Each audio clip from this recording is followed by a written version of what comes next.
Está medio lento esto. ¿Ya? Pero acuérdense que nosotros tenemos ciertas glándulas, que tenemos las glándulas que son primarias, por así decirlo, luego tenemos el órgano efector y luego también tenemos la glándula madre, por así decirlo, ¿ya? Y toda esta serie de hormonas van provocando feedback, que ustedes saben que ya puede ser negativos o positivos, para los cuales hacen que estas hormonas o sustancias que viajan a través de la sangre y hacen un efecto endocrino, o sea, a larga distancia, ¿verdad? Viajen a través de la circulación y regule, esto se autorregula solo, ¿ya? Y eso lo tienen que haber visto. Ahora, ¿de qué se encarga el sistema endocrino? Del desarrollo del organismo, el crecimiento, de talla, peso, proporciones de mano, de la cara, por ejemplo, ahí está metida todo lo que es el de la hormona del crecimiento, ¿verdad? El metabolismo, las hormonas tiroideas, ¿verdad? También la hormona del crecimiento, la función sexual, caracteres sexuales secundarios, ¿verdad? Caracteres sexuales no solamente a nivel físico, sino que también a nivel funcional, cómo funciona el cerebro en relación a los estados hormonales, ya sean femeninos o masculinos, ¿verdad? Como respuesta a la agresión externa, y esto se refiere principalmente al cortisol plasmático, ¿ya? Y también tiene que ver con el sistema neurovegetativo. Entonces aquí está el cuadrito en donde tenemos, como les decía, estos son nuestras, si tenemos alguna alteración de estas, ¿ya? Llamamos que esto es primario. Por ejemplo, si tengo un hipotiroidismo que es primario, se refiere a que la alteración está en la glándula tiroides, ¿ya? Si yo tengo un hipotiroidismo que es secundario o es central, tiene que ver con que tengo alguna alteración a nivel de la hipófisis, ¿ya? Y como ustedes saben, del hipotálamo aparecen las hormonas hipotalámicas que viajan por el tallo, ¿verdad? Y tenemos la hipófisis dividida en dos, la adenohipófisis y la neurohipófisis, ¿ya? La adenohipófisis, hormona del crecimiento, la prolactina, los ovarios o testículos, ¿verdad? La corteza suprarrenal y la glándula tiroidea. Y la neurohipófisis principalmente tiene que ver con la oxitocina, la cual actúa a nivel de las mamas y a nivel del útero, ¿verdad? Y la vasopresina, que la hemos conversado harto en la clase de hiponatremia, ¿ya? Cuando hablábamos de la retención de agua libre, ¿se acuerdan? Entonces podemos tener, dijimos, trastornos de la glándula, trastornos centrales, pero también podemos tener trastornos en la periferia, por ejemplo, en una resistencia a las hormonas tiroideas, ¿ya? Ahora, ¿qué es lo importante que nosotros tenemos que saber? Que todas las manifestaciones clínicas que se van a dar en este contexto pueden ser, ya sea porque una glándula funciona mal o hipofunciona o tengo una hiperfunción de la glándula. Y en este caso, la tiroides es como súper fácil de evaluar, ¿verdad? Es como la reina madre de nuestras glándulas, es el eje que es fácil, ¿verdad? Sale acá la hormona que estimula la adenohipófisis, ¿verdad? De acá sale la tiroestimulante, la TSH, y la glándula tiroides secreta T4 y T3, principalmente T4, y en la T3 se convierte en la periferia, ¿verdad? ¿Qué pasa? Entonces, por ejemplo, cuando yo tengo un hiperfuncionamiento de esta glándula, hay un hipertiroidismo y estas hormonas lo que hacen es hacer un feedback negativo para acá, para que ésta deje de estimular. Entonces, aquí por ejemplo me encuentro con niveles de hormonas tiroides periféricos altos, pero con una TSH suprimida, ¿verdad? Porque estoy cortando el estímulo acá. Ahora, ¿qué pasa si es al revés? Tengo una hipofunción de esta glándula, un hipotiroidismo, ¿verdad? Y voy a tener menos hormonas tiroides en la periférica y esto, nivel negativo de hormonas, va a provocar un feedback positivo a la adenohipófisis y por ende voy a secretar mayor cantidad de TSH. Entonces, el diagnóstico, no solamente por la sospecha clínica y las características clínicas, sino que aquí generalmente nosotros medimos niveles hormonales, ¿ya? En el caso de la tiroides es fácil, porque nosotros medimos generalmente TSH, T4 libre, T3 raramente, ¿verdad? Eh, pero, por ejemplo, en algunos casos, por ejemplo el de la corteza suprarrenal, no solamente nos basta con medir el cortisol plasmático para hacer el diagnóstico, sino que a veces tenemos que hacer test de supresión, por ejemplo, de ACTH.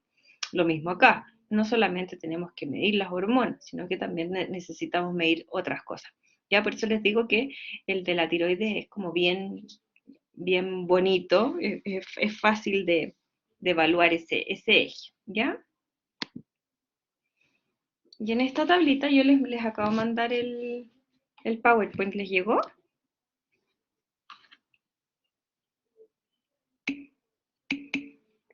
Buenísimo, ya.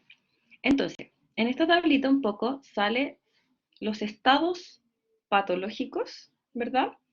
Según el órgano afectado, ¿ya? Entonces acá tengo las distintas glándulas, la epífisis, la hipófisis, y aquí, acuérdense, la hipófisis, después venían las otras. Paratiroides, tiroides, el timo, ustedes saben que generalmente el timo eh, es en adultos ya prácticamente está involucionado, ¿ya? El páncreas, las suprarrenales y los genitales, ¿ya? Y acá tenemos todas las alteraciones que se pueden dar, ya sea por hipofunción de la glándula o por hiperfunción de la glándula. Y como les diga, acá lo más fácil es la tiroides. Hipofunción, un hipotiroidismo, caso extremo, mixedema, cretinismo. ¿Ustedes saben por qué se llama cretinismo y por qué se llaman cretinos a estos? ¿Saben por qué? Porque cuando uno tiene... Carlos sabe. ¿Aló, se escucha? Ujú. Buenos días. Según yo, de lo que yo recuerdo, las hormonas tiroideas son fundamentales para el desarrollo del sistema nervioso durante el último trimestre del embarazo y por lo tanto una deficiencia puede contribuir a un desarrollo, a una falta en el desarrollo del mismo. Y eso tengo entendido que produciría el cretinismo. ¿Y ustedes saben lo que es el cretino? ¿El cretino? Puntualmente no. El cretino. El cretino era un señor de las cortes, que era chiquitito, era bajito, y por eso se le llama cretinismo, ¿ya?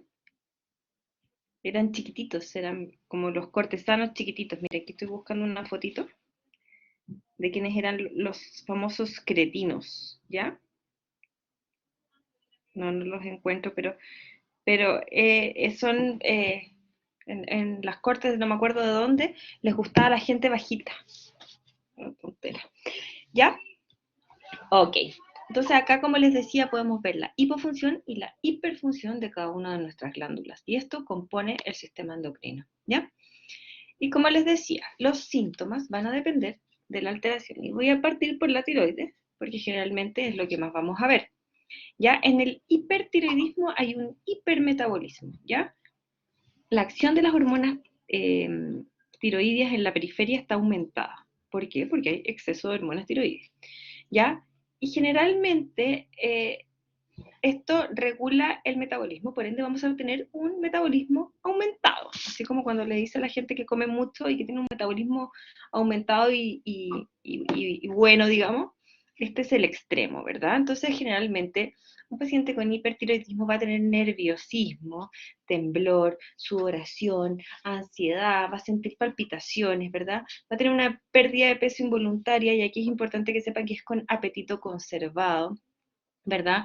Va a estar, como les digo, con dificultad para conciliar el sueño, poca sensibilidad al calor. Son pacientes que generalmente empieza a hacer calor y se empiezan a sentir con poca tolerancia al calor, mayor sensibilidad, y el hipertiroidismo también es diagnóstico diferencial, ¿ya? De la diarrea, pero principalmente aquí se da una polidefecación, ¿ya? En cambio, en el hipotiroidismo tenemos el metabolismo mucho más enlentecido, pero a un estado que es patológico, ¿ya? Generalmente, si estas alteraciones son de origen primaria, o sea, afectan a la glándula tiroides, ¿verdad? La TSH va a estar al revés que mis hormonas. Por ende, en el hipertiroidismo, si tengo las hormonas aumentadas, la TSH va a estar suprimida. Lo mismo en el hipotiroidismo, si tengo mis hormonas disminuidas, la TSH va a estar aumentada y con eso puedo hacer el diagnóstico. Cuando esto no concuerde, ustedes tienen que derivar, por supuesto, y sospechar que sea de origen central. Por ejemplo, en el hipotiroidismo puedo tener unas hormonas periféricas bajas, pero la TSH también va a estar baja en vez de estar alta. ¿Me siguen? Lo mismo con el hipertiroidismo, va a estar alto y alto, ¿ya? Ok, entonces, y en el hipotiroidismo voy a tener aumento de peso, somnolencia, la voz se pone más ronca, depresión, alteración. A la última parte, mira, que si es central, central me refiero a secundaria o me refiero a nivel del sistema nervioso central. ¿Verdad? ¿Se acuerdan que las hormonas tiroideas hacen un feedback negativo o positivo dependiendo de la cantidad? Si yo tengo un hipertiroidismo, voy a tener exceso de T4 y T3 periférico y esto va a provocar un feedback negativo, por ende la TSH va a estar suprimida. ¿Ya? Pero si esto es de origen central, la TSH va a estar aumentada, estimulando la glándula, y la glándula va a secretar hormonas periféricas y estas, como esto es un mecanismo autónomo, no va a lograr hacer un feedback negativo a nivel de hipotálamo. ¿Se entiende ahora?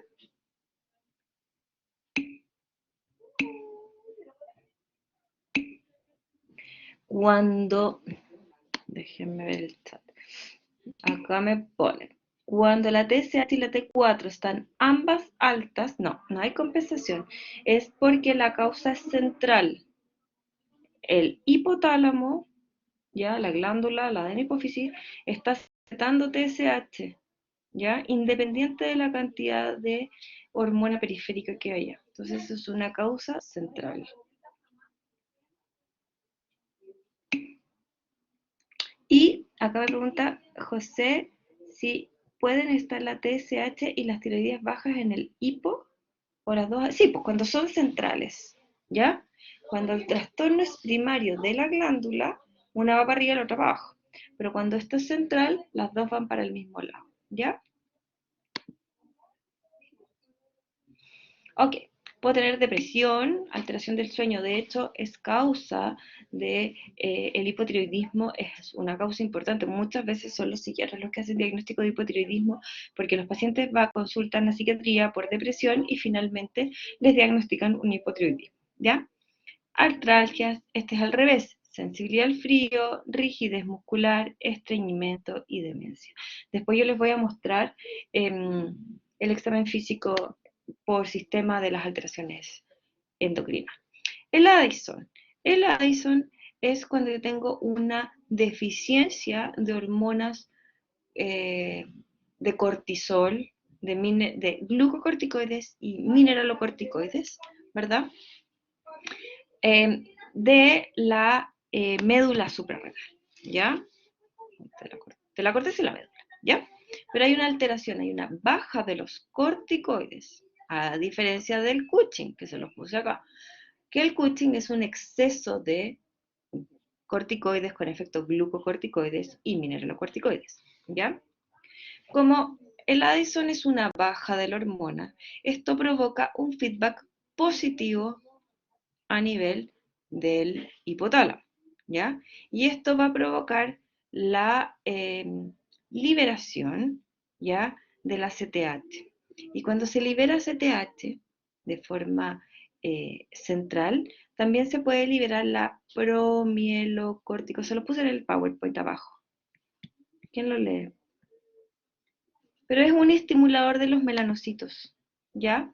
Por eso es importante que sepan, y porque ese dato rosa, ustedes me podrían decir, bueno, la doctora, porque nos está contando esta historia, porque el Addison se tiene que ver mucho con la hiperpigmentación, de hecho uno le ve las manos a los pacientes y dice, ¿esto no tendrá Addison? Como, están como bronceados, así como el tono de Julio Iglesias, ¿ya? Tiene que ver con la hiperpigmentación y tiene que ver con de las líneas, por ejemplo, si era, se los voy a buscar porque lo anoté en su... Acá está. A ver, cuando no hay niveles altos de cortisol, ¿ya? Aumenta la producción de ACTH, CRH, ¿ya? Y por cada molécula de ACTH hay un precursor, se va como un precursor hipofisiario, que es la propiomelanocortina, ¿ya? Y esa hace que finalmente estimule al melanocito y es el responsable de la hiperpigmentación. ¿Se entendió? Uh-huh. Perfecto. Entonces, cuando tengo bajo los corticoides, hay un feedback, ¿verdad? Como positivo, hace que se libere mayor cantidad de CTH, CRH, ACTH, y esta CTH, cuando se libera la CTH, se pierde una molécula que va a estimular los melanocitos y por eso hay hiperpigmentación. Después les voy a mostrar una fotito, ¿ya? Y el Addison es al revés que el Cushing. Generalmente en clínica nosotros vemos mucho más Cushing. ¿Por qué? Porque además nosotros le damos corticoides exógenos a los pacientes de enfermedades reumatológicas, eso ya lo vieron. Entonces, estos pacientes generalmente llevan corticoides por bastante tiempo y aparecen un Cushing farmacológico, ¿ya? Y muchos de ustedes probablemente lo han visto. El Addison ocurre al revés. Pérdida de peso involuntario en vez de ganancia de peso. Disminución del apetito, fatiga extrema, la presión de la sanguínea está baja, dolor abdominal, incluso se puede confundir con un abdomen agudo, depresión, caída del cabello, hipoglicemia, oscurecimiento de la piel e irritabilidad, ¿ya? Y en el Cushing, acuérdense, yo cuando pasé por semiología en el hospital militar, una doctora me decía, el Cushing es como un limón con montadientes. Es gordito y de piernas flacas, porque tienen sarcopenia, ¿ya? Que tiene una obesidad abdominal y generalmente gordito así como con celulitis, ¿ya? Tiene la famosa joroba, ¿verdad? Se ve una jorobita acá que es el acúmulo de grasa. Ya la carita se pone cara de luna llena. Aparecen unas estrías que no son las típicas estrías del adelgazamiento, del embarazo, etcétera, sino que son estrías violáceas, ¿ya?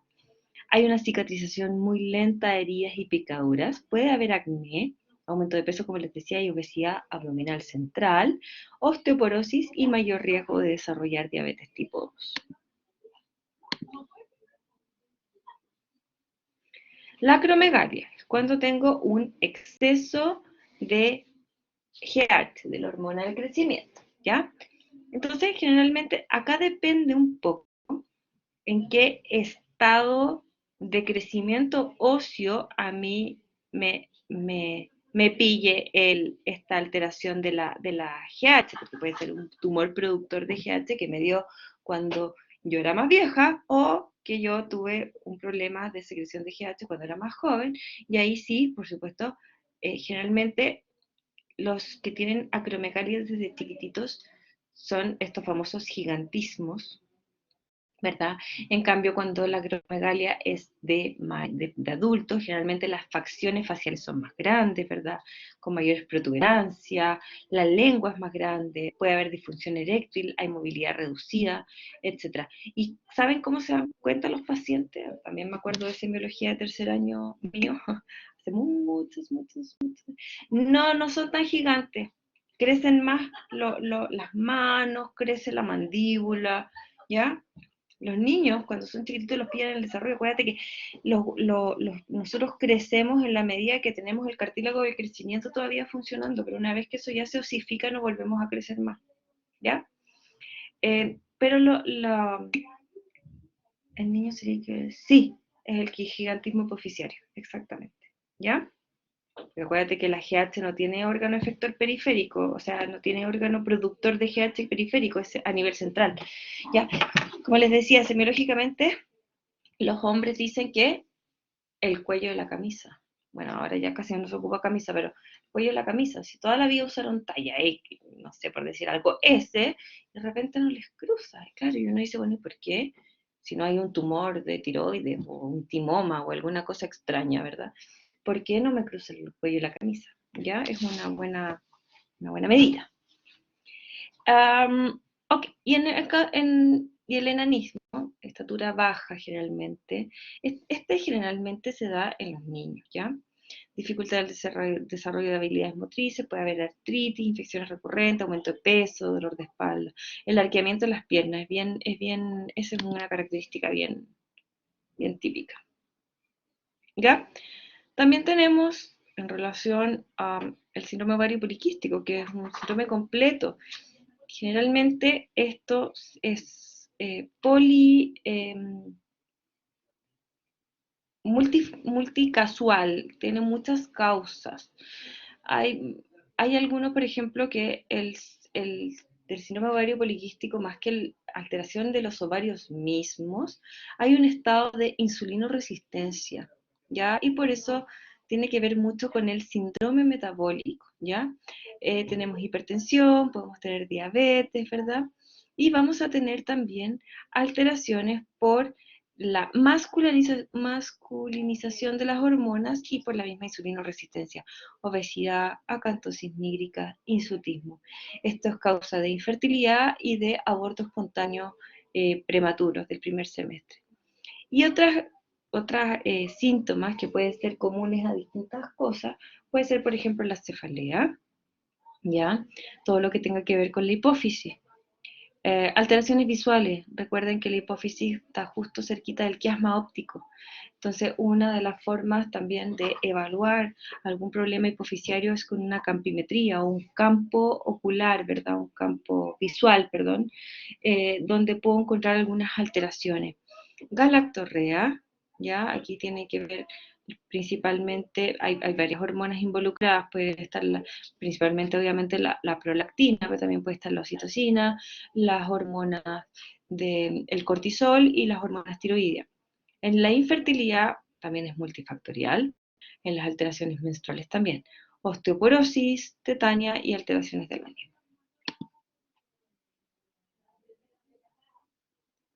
En relación al hipogonadismo, ¿ya? Podemos tener, obviamente, dependiendo del sexo del paciente, hipogonadismo masculino o hipogonadismo femenino. Generalmente el femenino se va a manifestar por amenorrea e infertilidad y puedo tener alteración de las características sexuales secundarias, ¿ya? Recuerden que estos generalmente se ven cuando los niños entran en la pubertad, porque antes todo este sistema endocrino sexual está afinado, ¿verdad? Y en el hipogonadismo masculino hay poco desarrollo muscular, no hay tanto vello facial, hay poco desarrollo de los genitales, la voz no se vuelve grave, puede haber agrandamiento de las mamas, disminución del apetito sexual y también problemas en el crecimiento. Cuando a la mujer le llega la menarquia, su primera regla, generalmente se detiene el crecimiento, ¿verdad? En cambio, los hombres, cuando ya entran en la pubertad y empiezan sus caracteres sexuales secundarios, al año después se pegan el famoso estirón, ¿ya? Entonces, por eso pudiese haber mayor problemas de crecimiento que en el hipogonadismo femenino. Dentro de la anamnesis, ¿qué es importante? Y aquí lo puse en carácter de relevancia y prevalencia. Obviamente, un familiar directo con diabetes tipo 2 tiene harta relevancia, ¿verdad? Tiene una agregación familiar y también, obviamente, aquí se acuerdan de sus clases de genética que el genotipo más el ambiente nos da el fenotipo. O sea, yo puedo tener mi mamá diabética, pero yo no ser diabética porque mantengo estado de vida saludable, ¿verdad? Voy a tener el riesgo de ser diabética, pero no necesariamente lo voy a hacer. Ya tengo este síndrome ovario poliquístico, como les decía, también está dentro de un síndrome metabólico y finalmente la fisiopatología es la misma que la diabetes, que es un estado de insulinoresistencia. Trastornos tiroideos autoinmunes, cáncer de tiroides, sobre todo el medular, que es el que tiene agregación familiar. Hay unos síndromes poliglandulares autoinmunes, en algún minuto les va a tocar estudiar eso. Las neoplasias endocrinas múltiples, la diabetes insípida, que tienen principalmente que ver con la secreción de ADH, y algunos otros tumores hipofisiarios y adrenales, ¿ya? ¿Y cuáles son factores de riesgo para desarrollar algunos factores de riesgo personales, para desarrollar algún tipo de alteración endocrinológica? La obesidad, ¿ya? Y la radiación del cuello.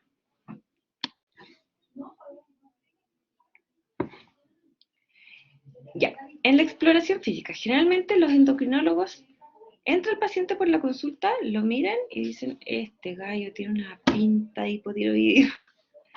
Esta galla, la pobre, viene sudorosa, temblando, tiene la oftalmopatía de Graves.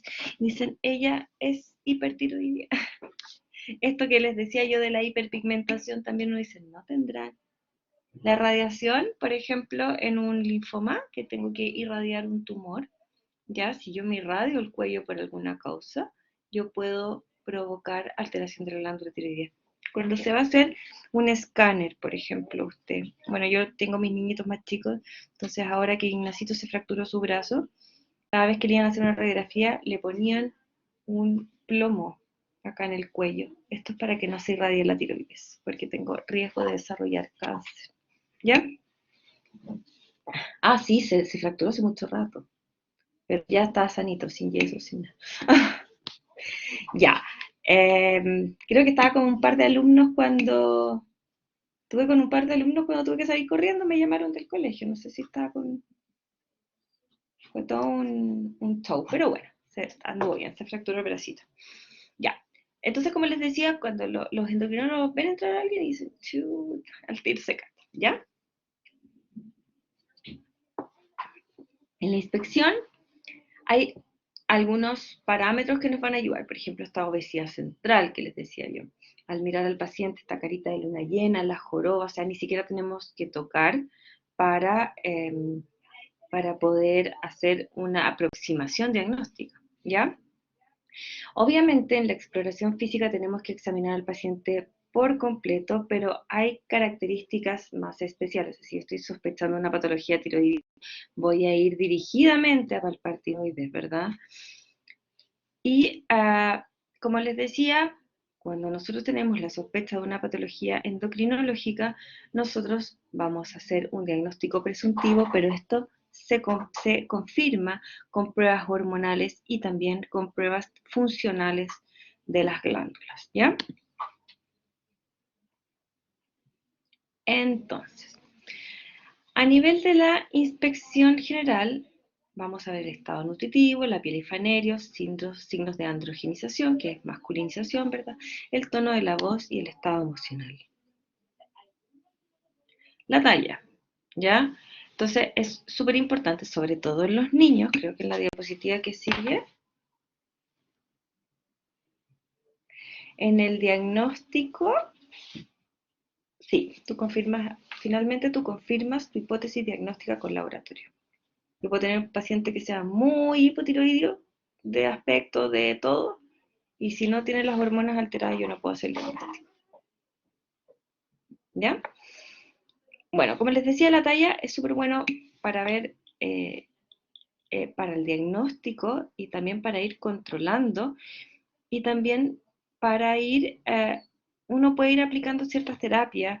Hay niños, por ejemplo, que se les adelanta la pubertad, como les decía, el tema del estirón y todo, y puede retrasar la pubertad con temas hormonales, ¿verdad? También, por ejemplo, hay niños que están con talla baja y que se les da hormona de crecimiento, se inyecta vía subcutánea, ¿ya?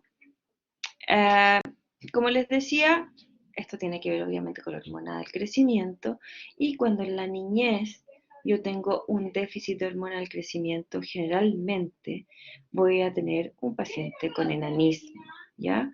1.20 es la estatura promedio, imagínense. En cambio, el gigantismo, también como les decía, que es distinto a la acromegalia, es cuando hay aumento de la hormona en la niñez, y esto es porque todavía no está cerrado el cartílago óseo, el cartílago de crecimiento, entonces los huesos tienden a seguir creciendo, no así en los adultos, ¿ya? El peso también es súper importante porque generalmente uno no solamente evalúa la talla en función de la edad, sino que también en función del peso. Y además también nos sirve para pacientes con patologías relacionadas con la obesidad, con cualquier alteración endocrinológica relacionada con la obesidad, los diabéticos y también alteraciones en el eje hipofisiario. Y acá les voy a mostrar, no, mentira. Aquí no venía, ¿dónde está mi diapo? Bueno, se las puedo mostrar más tarde. Pero en sus PowerPoints van a encontrar que hay unas curvas de talla-peso y esas eh, están normalizadas para latinoamericanos. Nosotros usamos una... ¿En la próxima diapo? Gracias. No quería avanzar y avanzar y avanzar, pues se demora. Acá está, ¿ya? Nosotras usamos unas tablas chilenas, creo que de la autora Sánchez Juez, ya ni me acuerdo cómo se llama, pero hace muchos años que no veo pediatría, ¿ya? Pero estas son las tablas por las cuales nosotros nos guiamos. ¿Y qué es lo importante acá? Podemos tener peso para la edad, talla para la edad y talla para el peso en masculino, que es y en femenino. Y aquí lo importante es que si se fijan, la rayita del medio es el percentil 50 y luego viene el percentil que va del 50 al 25, 25 al 5 y bajo el 5 ya se sale de la curva, ¿ya? Lo importante es que siempre ustedes sigan un carril de crecimiento, ¿ya? Entonces, por ejemplo, si tengo, no veo acá, pero imagínense que es el talla para la edad, ¿ya? Y de repente estoy en percentil 50, 50 y de repente se me arrancó acá el 97. Algo pasó. O al revés. Voy acá y de repente, ¡tut! Algo pasó, ¿ya? Y esto lo van a ver cuando tengan hijos. Cada vez que vayan al pediatra le van a preguntar, ¿y en qué percentil está mi hijo, doctor? ¿Ya? Mis hijos siempre generalmente han estado bien, han estado entre el 25 y el 75, pero por ejemplo ahora la Oli, niñita, mala para comer, está súper flaca, pero su talla está súper buena. Entonces, está flaca para la talla, pero lo bueno es que sigue creciendo, ¿ya? Es súper importante esto en el tema de el seguimiento de nuestros pacientes, ¿ya? Sobre todo en los pediátricos. Ya, el pulso, hay alteraciones como el hipotiroidismo, que puede dar más bien bradicardia, el hipertiroidismo puede dar taquicardia, lo mismo con la presión arterial, y sobre todo cuando tengo patología suprarrenal. Acuérdense que aquí están los corticoides que también me pueden provocar hipotensión o hipertensión.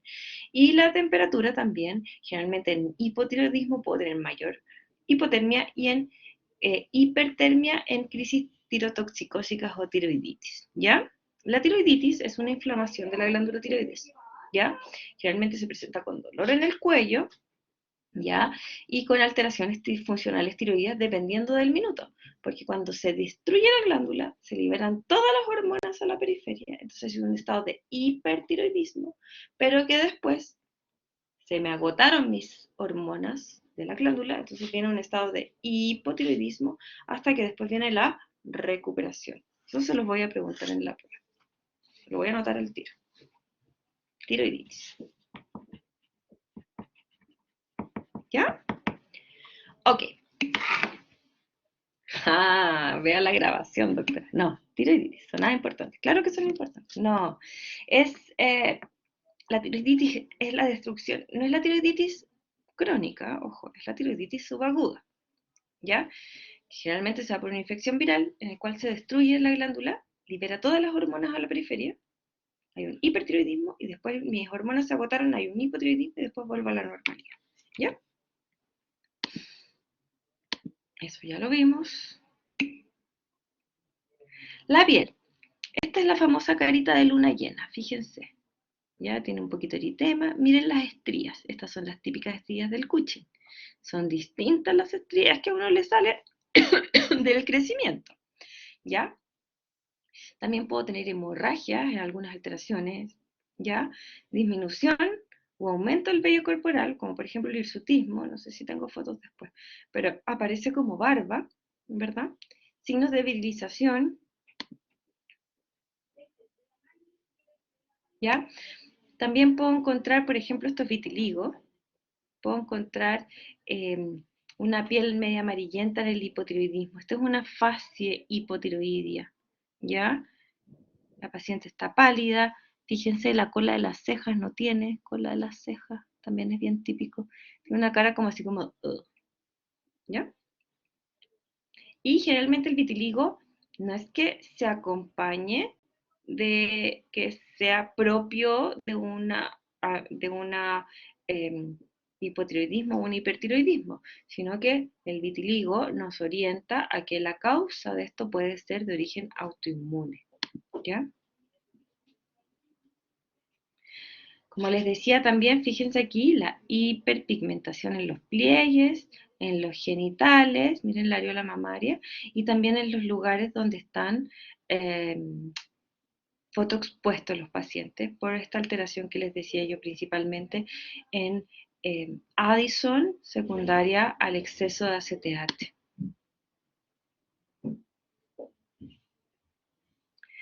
Ya, la piel se puede volver fina, por ejemplo, en el hipotiroidismo, ¿ya? Perdón, en el hipertiroidismo, en cambio en el hipotiroidismo y el hipoparatiroidismo parece más bien seca, escamosa. Y aquí es lo que les decía, es típico, esto no es que la señora se depiló la ceja, ¿ya? Que está de moda dejarse la ceja delgadita, sí, eso es otra cosa, pero fíjense acá, ya que le falta la cola de las cejas, es típico del hipotiroidismo, ¿ya?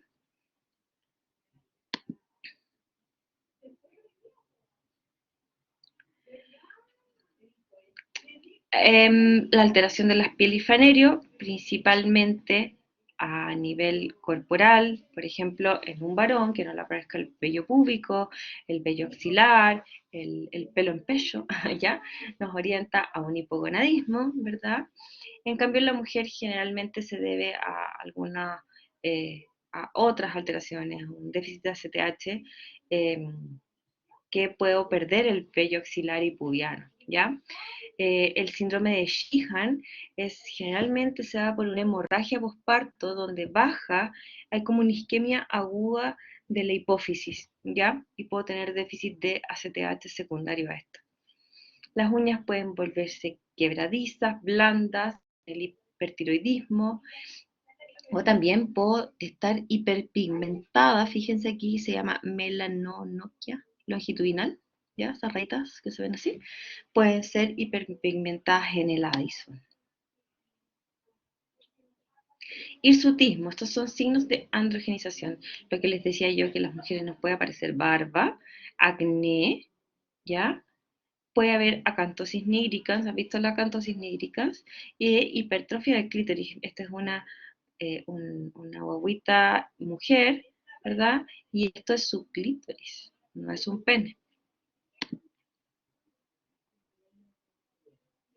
El hirsutismo, la causa puede ser distinta, ¿ya? Es un signo de androgenización, ya puede ser síndrome ovario poliquístico, ahí hay un tema de aromatización de los estrógenos, ¿se acuerdan que se volvían como en hormonas que son más masculinizantes? En el Cushing, ¿verdad? En un cáncer a nivel adrenal, pero es que es de aparición mucho más rápida, en hiperplasia adrenal neoplásica congénita, ¿ya? Y la severidad se ve de acuerdo a esta tablita, ¿ya? Y aquí uno puede ir viendo, tiene poquito bigote o mucho bigote. Acá fíjense a nivel de la barba, el pelo en lugares donde las mujeres generalmente no tenemos, ¿ya?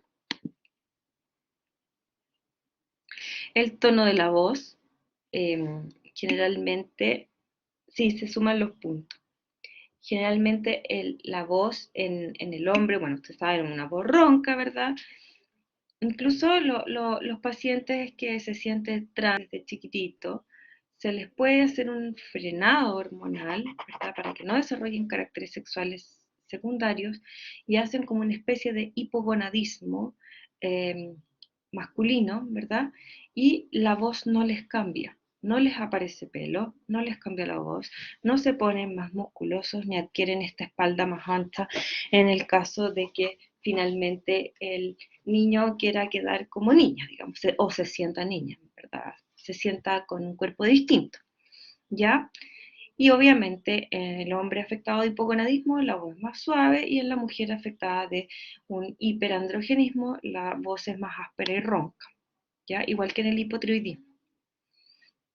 Y el estado emocional en verdad puede ir desde euforia en un hipertiroidismo o en un Cushing también, ¿ya? Acuérdense que existe un cuadro que se llama psicosis por esteroides, que los pacientes se ponen medio psicóticos, y ahí puede haber inquietud, nerviosismo, labilidad, hasta un estado depresivo, un delirium hipoactivo, etcétera, ¿ya?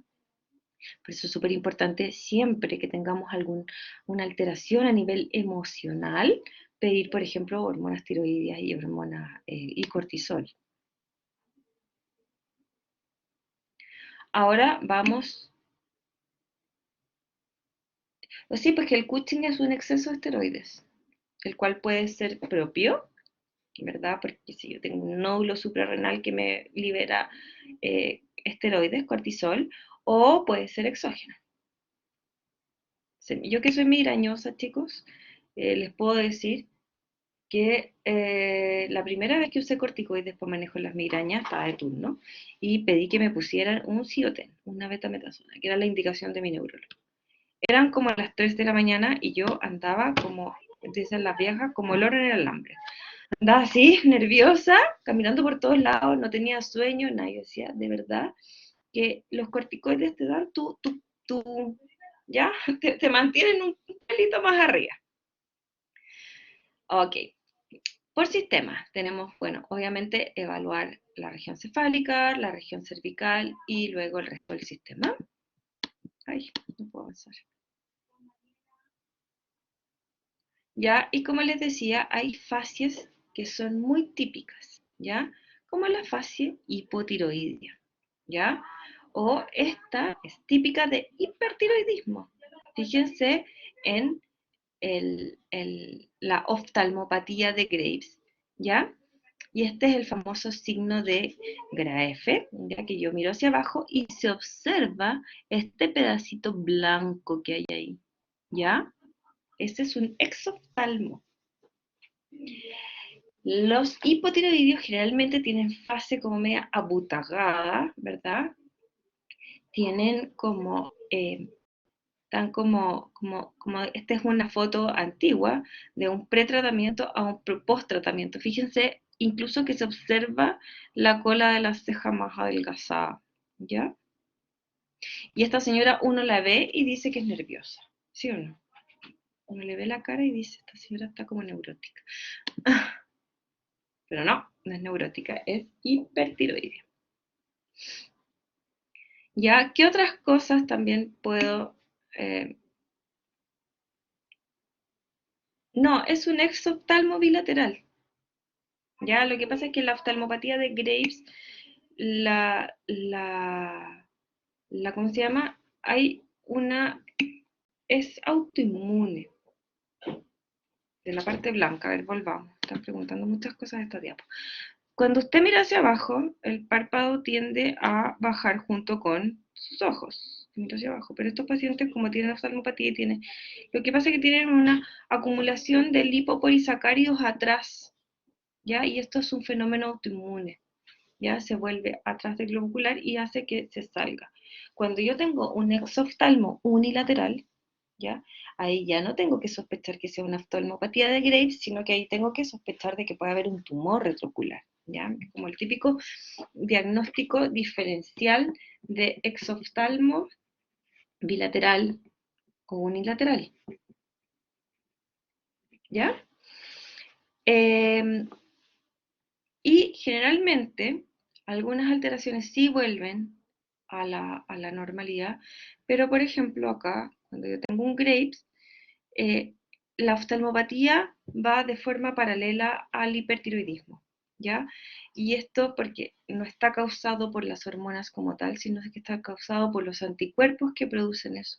Y yo no logro controlar los anticuerpos, sino que lo que logro controlar es el hipertiroidismo. Entonces yo me puedo operar la glándula tiroides, sacar la glándula tiroides, igual mantener mi exoftalmo, ¿ya? Ya. La fascia eunucoide es el hipogonadismo en varones. La fascia acromegálica, fíjense, este es un paciente que tiene acromegalia. La mandíbula crece enormemente. ¿Se fijan? Tienen labios gruesos, ¿ya? Tienen una nariz prominente, ¿ya? La cuchingoide es como bien rojita, ¿verdad? Y carita de luna llena. Y aquí está, como les decía, está John Kennedy, igual que Luismi, bronceado, bronceado, bronceado. Y tenía un Addison.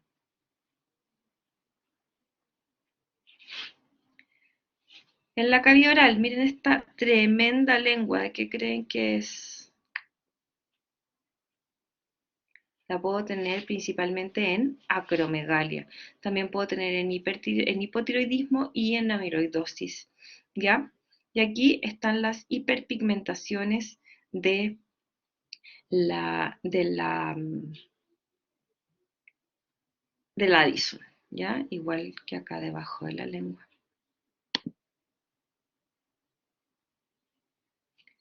Acá lo mismo, el exoftalmo, ¿se fijan? Es la retracción palpebral de Graves. Y este es el famoso, la campimetría o agudeza visual o el campo visual.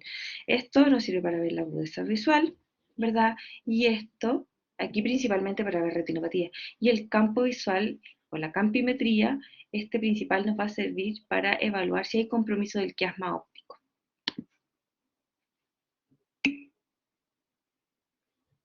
Cuando el exoftalmo es unilateral, puede ser un tumor. Generalmente, siempre el exoftalmo del Graves es bilateral. ¿Ya? Ok, puedo tener alopecia también en hipotiroidismo, ¿ya? El cabello seco, o es un pelo áspero, ¿ya? En cambio, en el hipertiroidismo es un pelo también que es muy fino y frágil. Y en la androgenización puede haber calvicie de tipo masculino, que es esta, ¿ya? Fíjese que los hombres generalmente quedan pelados acá arriba. En el cuello puedo encontrar, por ejemplo, acá tengo un gran bocio, ¿ya? Y acá tengo la famosa joroba, ojiva de búfalo, ¿ya?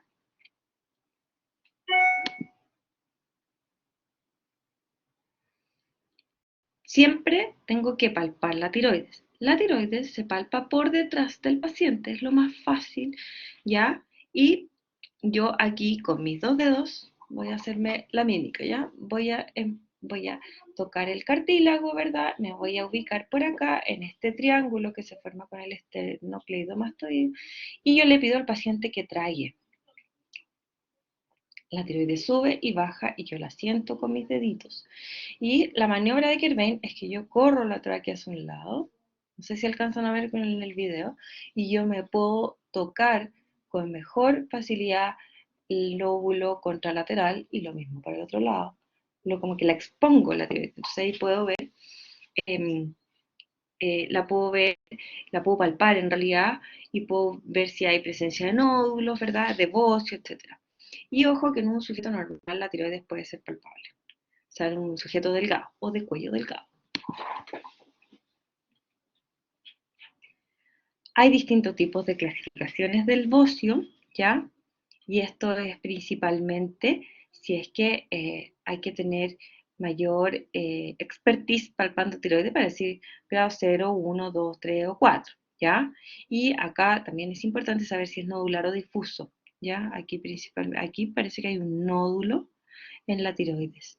Fíjense aquí qué lindo se ve. Espérenme un segundo.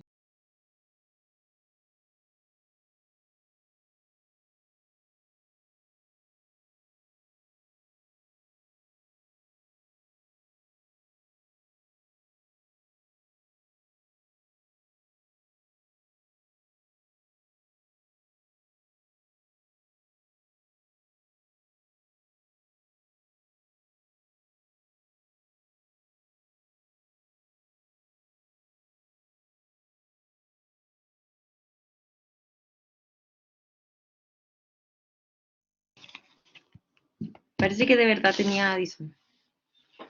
Tendría que buscarlo, pero parece que de verdad tenía Addison. ¿Ya? Luismi es el que no tiene Addison. Luis Miguel pronunciado de Solarium. Ya, y la consistencia puede ser blanda, firme, dura o pétrea, ¿ya?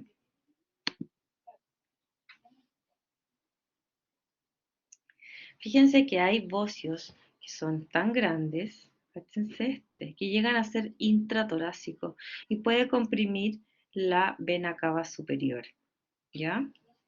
En este caso que tengo el síndrome vena cava, miren qué lindo se ve el señor, síndrome de Marañón, ¿ya? Ah, y en la región cervical, como les decía antes, en presencia de tiroiditis subaguda, no crónica, puedo tener dolor en el cuello.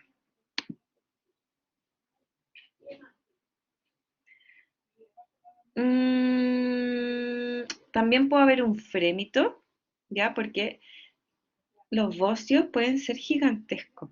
Y además, que cuando el tejido crece tan rápido hay formación de neovasos o neovascularización y eso provoca que se puedan formar frémitos por, ¿cómo se llama? Por esta neovascularización importante que tiene la glándula tiroides. Obviamente también tengo que buscar adenopatías, ¿ya? Puedo buscar soplos. Cuando comprime la tiroides, por ejemplo, comprime algún vaso arterial. A nivel de la región abdominal, puedo tener galactorrea, puede ser causa de un prolactinoma. La galactorrea es la salida de leche en estado no grávido o no puerperio, ¿ya? Puedo encontrar cardiomegalia non Cushing y puedo encontrar esta obesidad faciotroncular y las estrías rojas violáceas, como les decía yo, el limón con mondadientes.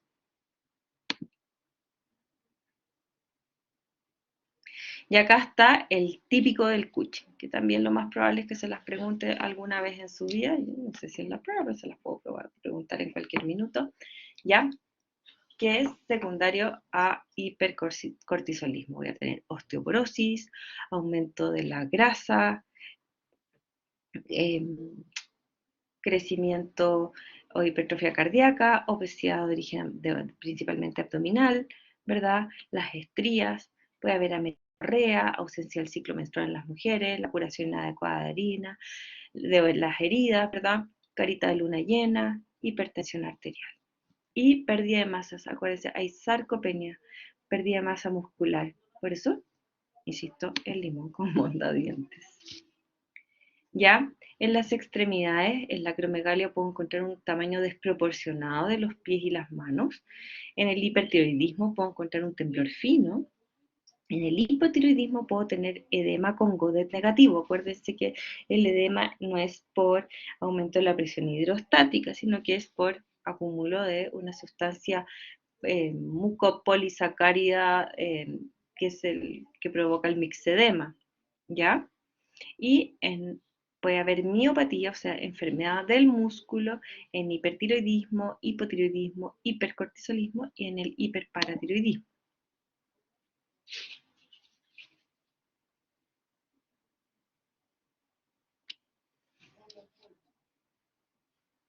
Cuando el aparato genital generalmente evalúa el eje hipotálamo hipófisis gonadal, ¿ya? Eh, Cuando tengo los genitales externos ambiguos, se llama pseudohermafrodismo. El clítoris aumentado, ¿se acuerdan? Signos de virilización o androgenización. Importante siempre evaluar el escroto para ver si hay presencia o ausencia de testículos, ¿verdad? Y si los testículos son muy pequeños, por ejemplo, como lo de los niños, ¿se acuerdan que yo les contaba que los endocrinólogos infantiles tienen unas bolitas que van comparando el tamaño testicular en la medida que el niño se va desarrollando? Bueno, si eso no corresponde al tamaño que debería tener el niño, uno debería pensar en un hipogonadismo, ¿ya? Y estos son los hipogonadotróficos, o sea, a nivel del testículo, ¿verdad? Y en el hipergonadotrófico, generalmente acá tengo de consistencia dura, en el síndrome de Klinefelter. Creo que acá tengo una fotito. No. Evaluar obviamente los pares craneales. En diabetes puedo tener mononeuritis, esto lo vamos a ver después bien, y que puede causar esta alteración. Y la neuropatía clásica de la diabetes es en guante y en calcetín, ¿ya? Es una polineuritis simétrica, en la cual se ve una abolición temprana de los reflejos aquilianos y pérdida importante de la disminución de la sensibilidad profunda y también la vibratoria, ¿ya? Y estos son los pacientes que generalmente se queman con el guatero y llegan con el famoso pie diabético, etcétera, con heridas que no les van cursando. No les puse la foto del Klinefelter. Bueno, y en relación a los reflejos, ¿ya? Tenemos la hiperreflexia, generalmente en el hipotiroidismo hay hiporreflexia, que es el enletecimiento de la fase de relajación de los reflejos osteotendíneos, ¿ya? Y en el hipertiroidismo es la exaltación del reflejo osteotendino. Es más vivo y más rápido, ¿ya? Y cuando tengo un hipoparatiroidismo y una hipocalcemia, tengo dos signos. El de Chopsteck, ¿ya? Que es, nosotros acá palpamos, ¿ya? O sea, o percutimos en realidad las partes blandas de la mejilla, justo acá debajo del arco cigomático, ¿ya? Y generalmente produce una contracción y hay desplazamiento del labio hacia el lado ipsilateral, ¿ya? Y lo mismo pasa a nivel de extremidades inferiores, ¿verdad? También cuando hay, al percutir el cuello del peroné, también hay una flexión del pie, ¿ya? Y ahí estamos, pues chicos. Dudas, preguntas, será harta materia, pero espero habérselas ordenado lo suficiente para que les quede claro. Mañana nos toca diabetes. Nos tocan las dos últimas de diabetes, ¿ya? Eh,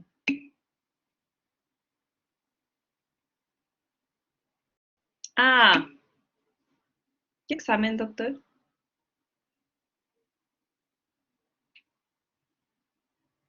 ¿Qué examen? ¿A qué examen se refiere? Ah, no, generalmente eh, el hipogonadismo ahí tiene que ver con una conversión de las hormonas, ¿ya? Voy a ver, Vicente, cuánto me da, cuánto dura cada clase, ¿ya? Para ver si la hacemos las dos juntas. Y mañana les acomoda, y les acomoda online también,